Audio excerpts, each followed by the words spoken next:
She's very, very smart, but she's also very funny and has a great wit and is a little bit crazy. She has more energy in this little body than any human I have ever seen. Oh, an everyday thing with Charlotte? Legal pad. First thing every morning in my office. I know that the sex ed curriculum was a big thing. She had a particular suit that she called her sex suit that she wore, and smiling all the time. Always student focused. There's no question that science is her passion. She was my role model.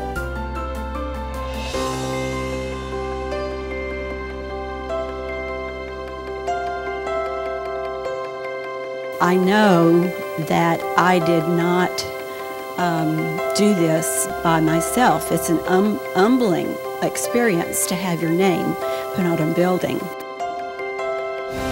I was a swamp dog in OC, Texas. It was a beautiful place, and my brother and I and some kids who lived around that area just went all around the creek, and that was sort of our playground.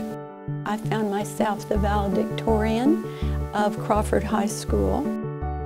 The ending decision was that I would go to Baylor, looked for a job in Cypher, and the first one was at Hancock Elementary, 1979, teaching 4th grade language arts.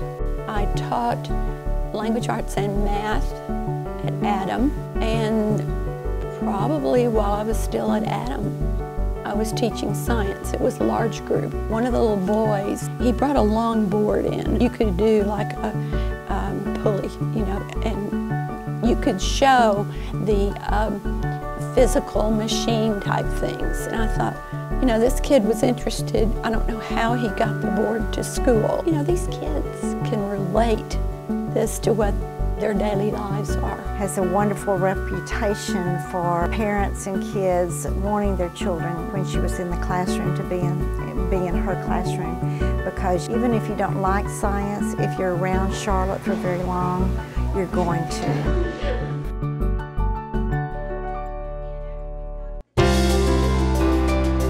This is what I tried to do in my classroom, was to make it engaging but memorable. I mean, not to just do something because it's an activity, because it's connected to the curriculum. Christy, could you be my helper? There will be another person who stirs after each girl. But in hopefully an innovative way. Not every day was like that, but there were some days that were like that. I guess you would think about a kid who would say, "Is the period over?" You know? And it had gone by, and they didn't even realize it. She moved into the room next to me, and we taught next door to one another for the next 9 years. She introduced me to having live animals in the classroom. I noticed my students were all just big-eyed, looking at my lab coat, and mouths gaped open. The whole third bottom part of my lab coat was just tattered and frayed, just shredded. In the corner was this little hamster asleep in this cozy little bed of the fabric from my lab coat. I asked Charlotte to come over and look at this, and so she came, and there was Agatha, all curled up, still sleeping.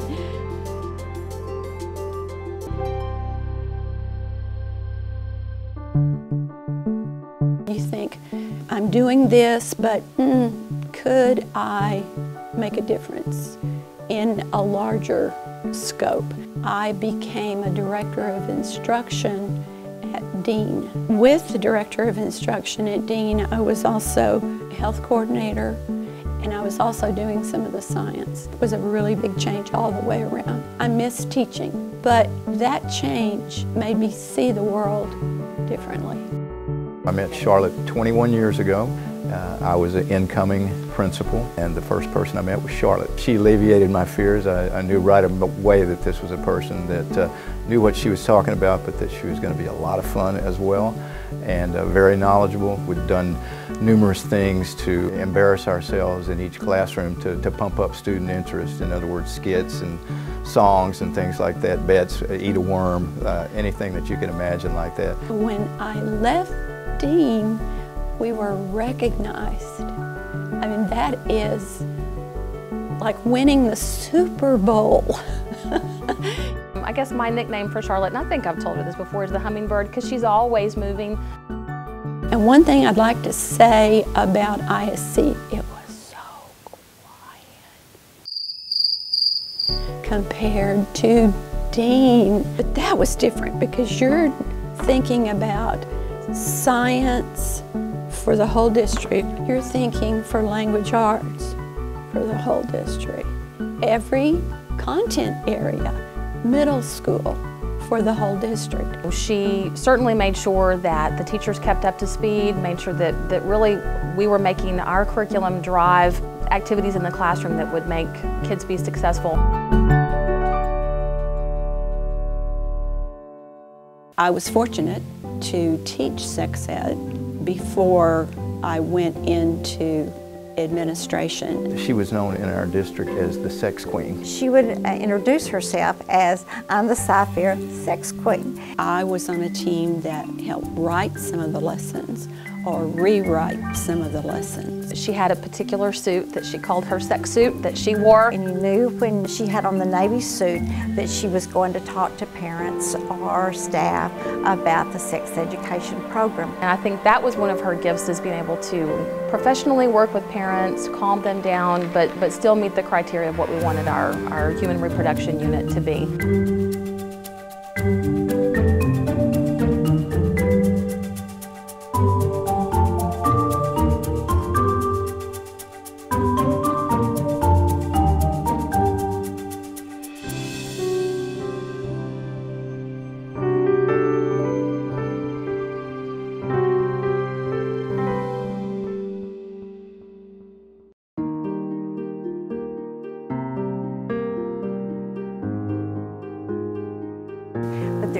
But there's nobody, I don't think, that has had the impact not only on our district but the state and the national level that Charlotte does. She is by far stands out. And that doesn't take anything away from anybody else. It just says she's outstanding. She was always teaching. And when I think about her now, that she's retired and has grandkids, I can just see her with the grandkids teaching every teachable moment.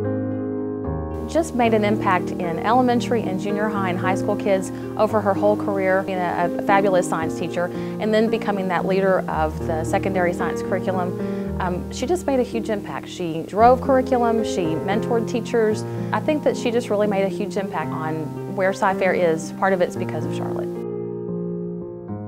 Charlotte, just so honored to be a part of your ceremony today and dedication. Couldn't be more flattered. But there is one last thing that I have to tell you, and it has to do with the dreaded legal pad. Now, this one's not yellow, but I think this sums up what all of us think and know about you, Charlotte. Congratulations, Charlotte. Well-deserved honor. I think teaching is the greatest job. I think I chose correctly.